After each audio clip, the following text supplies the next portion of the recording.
आचार्य जी प्रणाम। जीवन में आनंद की परिभाषा हर रोज़ बदलती रहती है, हर पल भी बदलती रहती है।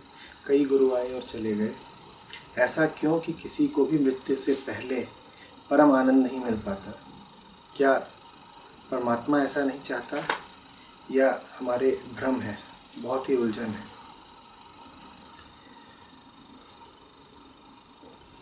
इतना कुछ अगर पता है तो फिर जो प्रश्न है उसका समाधान भी पता होना चाहिए। आपने कहा जीवन में आनंद की परिभाषा हर रोज़ बदलती रहती है। किसके लिए? आपने अपने आप को जो बना रखा है उसके लिए। वो ही स्थायी नहीं तो उसकी परिभाषाएं कैसे स्थायी हो जाएंगी? जहाँ आप कहते हैं कि जीवन में आनंद की परिभाषा हर रोज़ बदलती रहती है, इससे यही पता चलता है कि हमारा जीवन आधार के बिना है, केंद्र के बिना है, किसी ऐसे संबल के बिना है जो कभी हिलता ना हो, कभी डिगता ना हो, कभी धोखा ना देता हो। अन्यथा आनंद की परिभाषा का रोज़ बदलना तो छोड़िए, आनंद की परिभाषा का निर्धारण भी न सिर्फ असंभव है बल्कि एक अनौचित्य प्रयत्न है। आनंद जिन्होंने जाना उन्होंने कम से कम उसे परिभाषित करने की कभी कोशिश ही नहीं की। उनके पास एक परिभाषा नहीं थी और आप कह रहे हैं कि आपके पास अनंत परिभाषाएं हैं ऐसी कि वो प्रतिक्षण बदलती रहती हैं। आप तो उनसे कहीं आगे के ज्ञानी हो गए ना।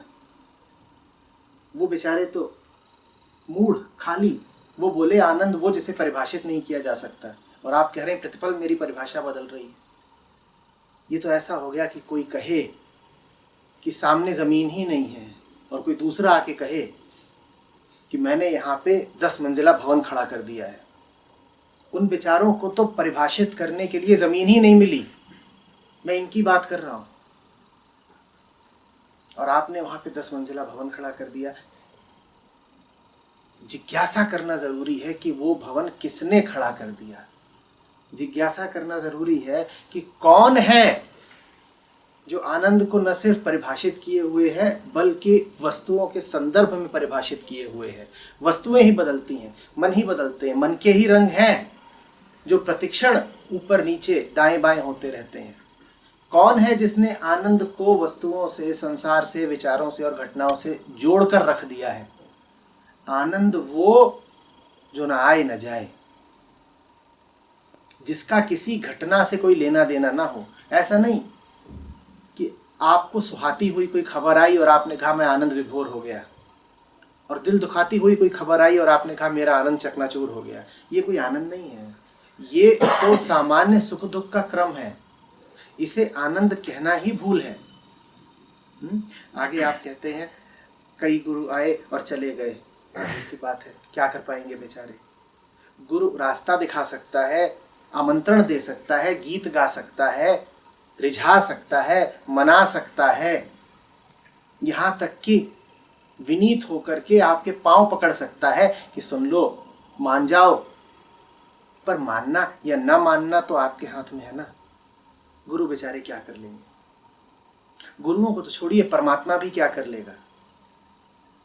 आप बदल पाए, कोई वास्तविक तरक्की हो पाए,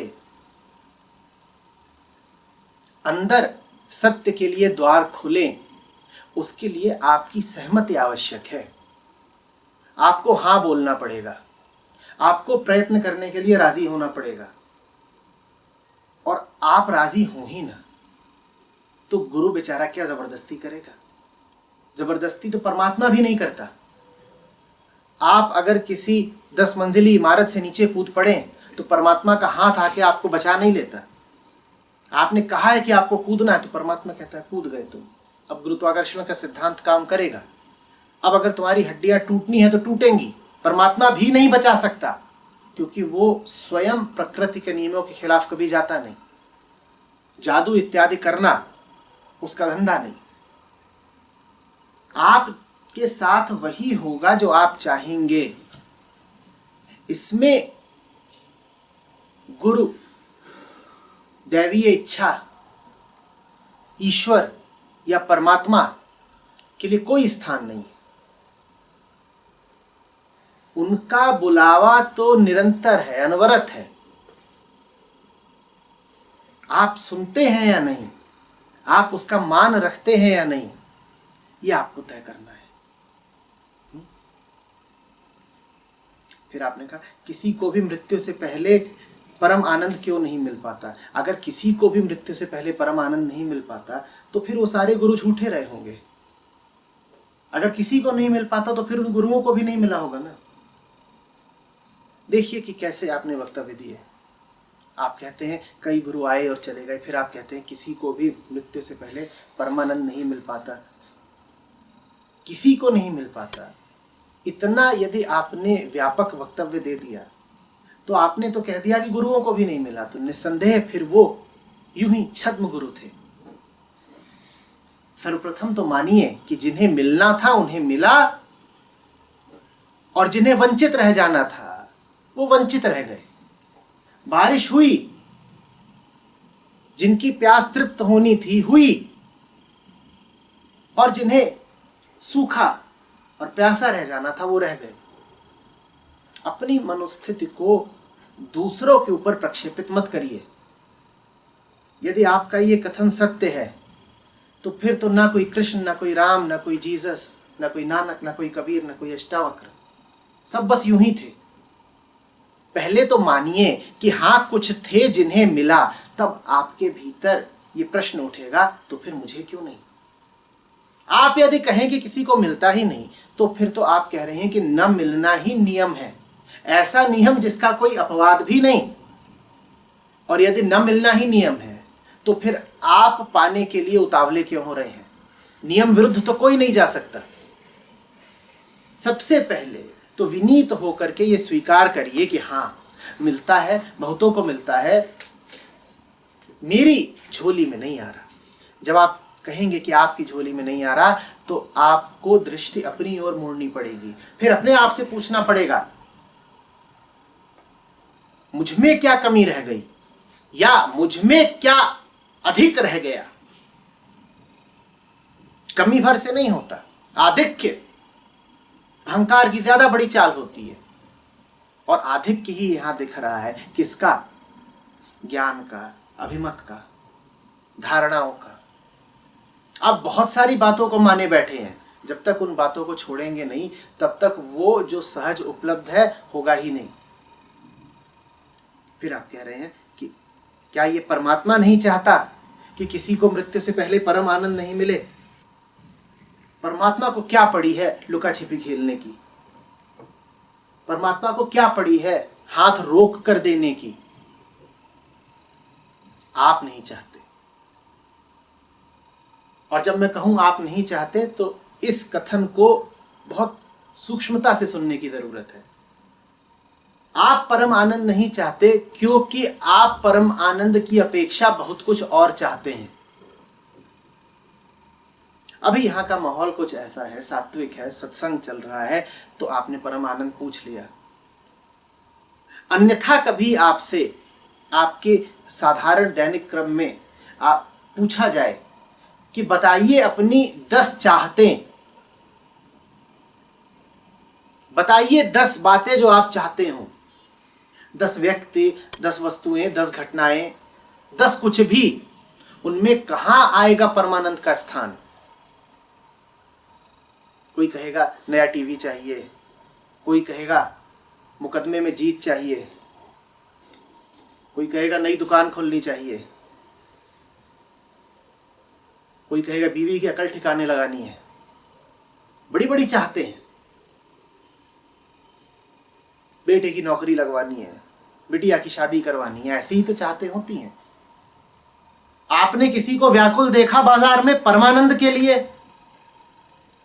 जो चाहते हो सो मिलता है। परम आनंद तो छोड़ो, जैसे कि आनंद की भी कोटियां होती हैं, निम्न आनंद, मझोला आनंद, फिर परम आनंद। एक बात करें, आनंद, आनंद हमारी वरीयता में कहीं आता है?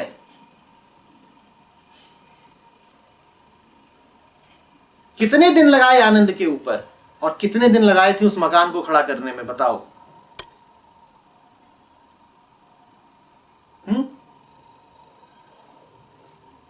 कितना व्यय किया आनंद के ऊपर, और कितना व्यय करते हो घर पे, परिवार पे, लड़कों पे, बच्चों पे। मन में निरंतर क्या चलता रहता है? ये प्रश्न कि आनंद क्यों नहीं उपलब्ध, या ये कि तेल के दाम कब गिरेंगे।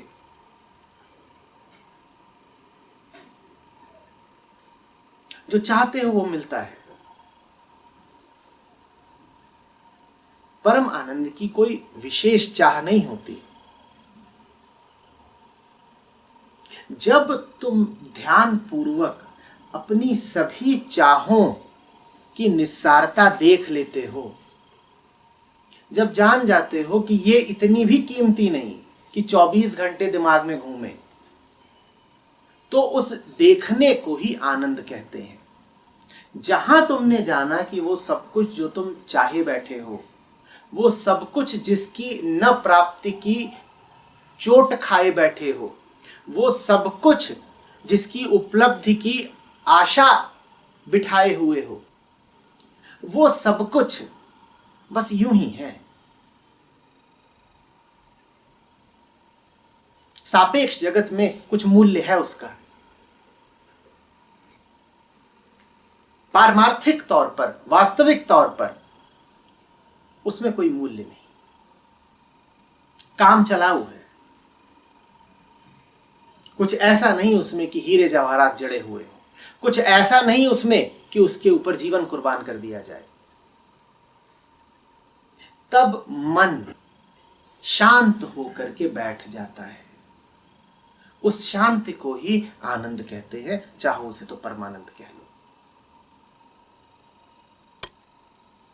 अपनी चाहतों के पीछे जब दीवानापन छोड़ देते हो,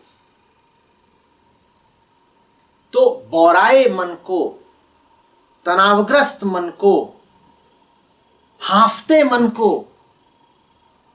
शताब्दियों से न सोए मन को विश्राम मिलता है।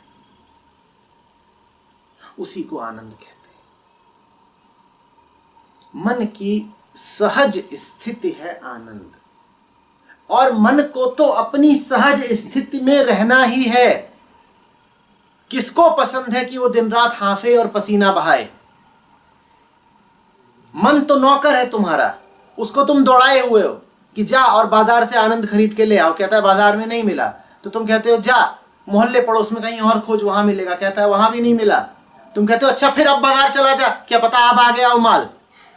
कहते हो वहां भी नहीं मिला, तो कहते हो चलो दूसरे बाजार चले जाओ, अंतरराष्ट्रीय बाजार चले जाओ। कहता है वहां भी नहीं मिला। और फिर मन आकर के हाथ जोड़ता है, कहता है स्वामी नहीं मिल रहा है। तो बोलते हो अरे अरे अरे थोड़ी चूक हो गई थी बताने में, अब ऐसा कर पहाड़ चला जा, वहां फलाने झरने में बह रहा है आनंद, भर ला।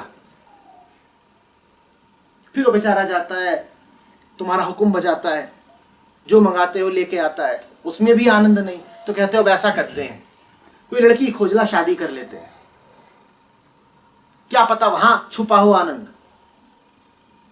तो मन तो चाहता है कि शांत हो जाए, मन तो चाहता है कि उसे इस व्यर्थ की दौड़ धूप से मुक्ति मिले,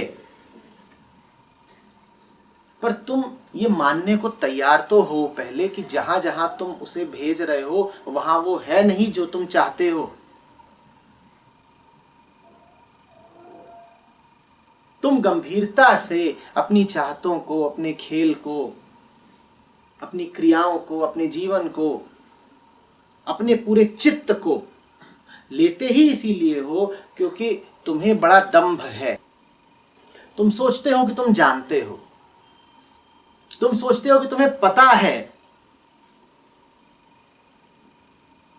एक जो तुमने बड़ा भ्रम पाल रखा है और उसको लेकर के भरोसा तुम्हारा बहुत मजबूत है, वो ये है कि आनंद और खुशी एक दूसरे के पर्याय हैं।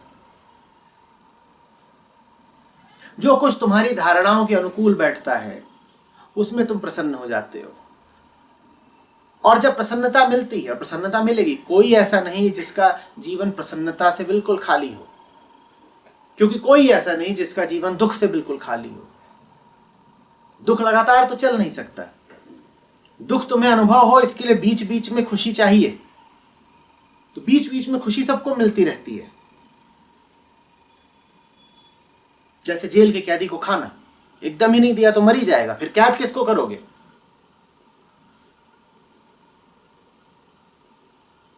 और उस खुशी को, दुख के उस क्षणिक अभाव को तुम आनंद का नाम दे देते हो।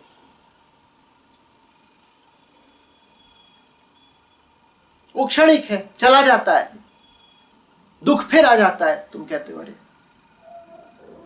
ये नहीं देखते हो कि जिन जिन दुकानों पर तुम आनंद को तलाश रहे हो, वहां प्रसन्नता तो मिल सकती है, वहां उत्तेजना तो मिल सकती है, आनंद नहीं मिलता। आनंद किसी दुकान पर नहीं मिलता।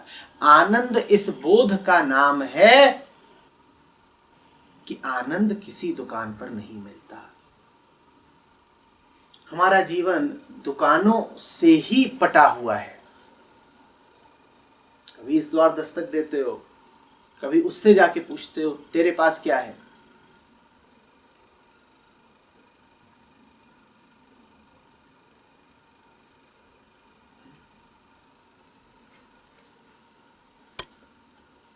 ये सब कर करके अपने लिए थोड़ा बहुत सुख ले आते हो।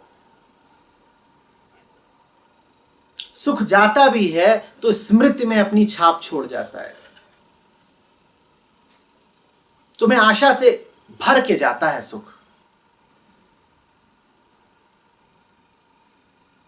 तो सुख तो नहीं है, पर सुख की आशा है। वो तुम्हें दुख में भी जिलाए रखती है, तुम जिए जाते हो।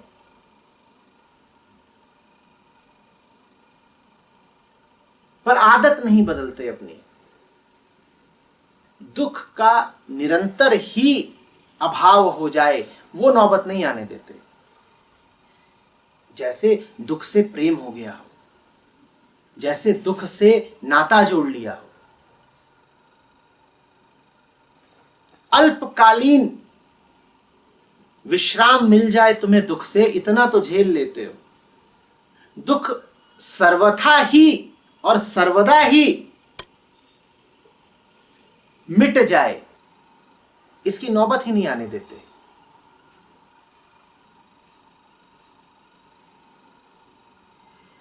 जो कुछ करते हो ऐसा ही करते हो जो कुछ समय चलेगा और फिर फुस।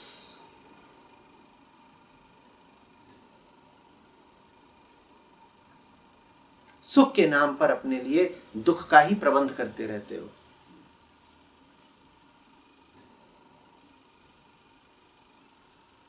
आनंद ये समझ जाने का नाम है कि सुख दुख के खेल में न शांति है न तृप्ति। ये दोनों मेहमान हैं, इन्हें मेहमानों की तरह रखो। इनसे मोह मत जोड़ लो, इनसे नाता मत जोड़ लो। ये आए, इनको आतिथ्य दो और नियत समय पर इन्हें विदा होने दो। जब मेहमान विदा हो तो पीछे शोक मत मनाना। सुख आया ठीक, सुख के दिन चल रहे हैं, आया है तो विदा भी होगा। जैसे आते हुए उसका स्वागत किया था, वैसे ही जाते हुए विदाई दो। और मन खाली तो रहने तुम देते नहीं। सुख गया है तो तभी जब दुख आया होगा।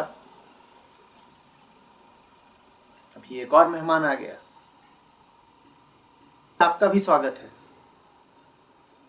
बैठिए, क्या लेंगे। और फिर दुख का भी वक्त आएगा, वो भी चला जाएगा।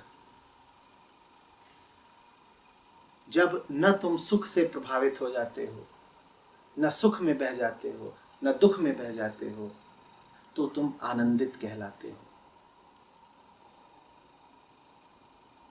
सुख के रहते हुए भी सुख के नीचे है आनंद,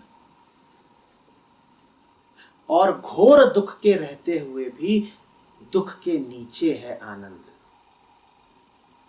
आनंद वो मेहमान नहीं जो घर में आए और चला जाए। आनंद तुम्हारे घर की बुनियाद है। जब तक घर है तब तक जान लो उसके नीचे बुनियाद होगी जरूर।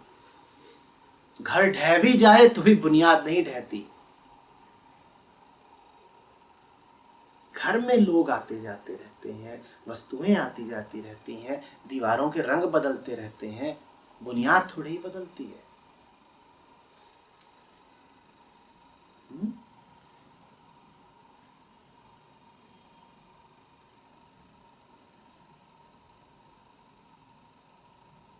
और बहुत मुश्किल काम नहीं है ये देख पाना।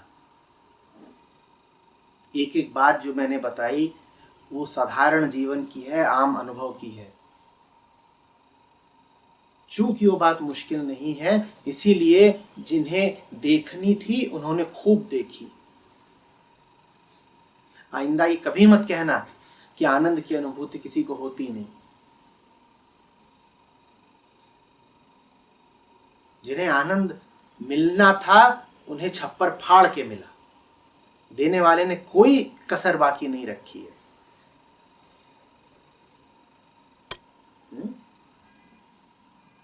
अपने मन की ओर देखो। जीवन में तुमने जिन चीजों को केंद्र बना रखा है, जिन बातों को सर्वोपरि रखा है, उनको देखो। उनको देखोगे तो समझ जाओगे कि किन झंझटों में फंसने के कारण तुमने अपने ही आनंद को अनुपलब्ध कर रखा है।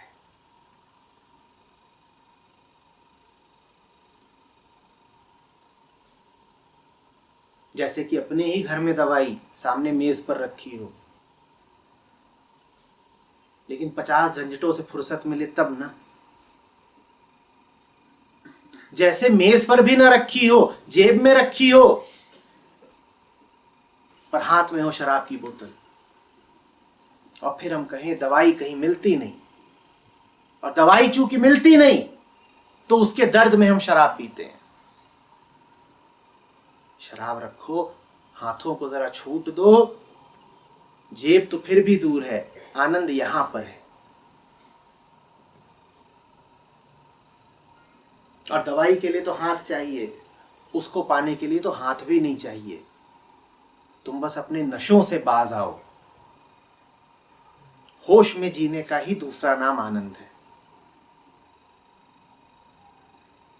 आनंद कोई चाहती हुई अवस्था नहीं है। आनंद कोई विशेष अवस्था नहीं है। तुम बौराए नहीं हो, तुम पगलाए नहीं हो, तुम स्वस्थ हो। तुम पहाड़ पर बहती गंगा जैसे हो।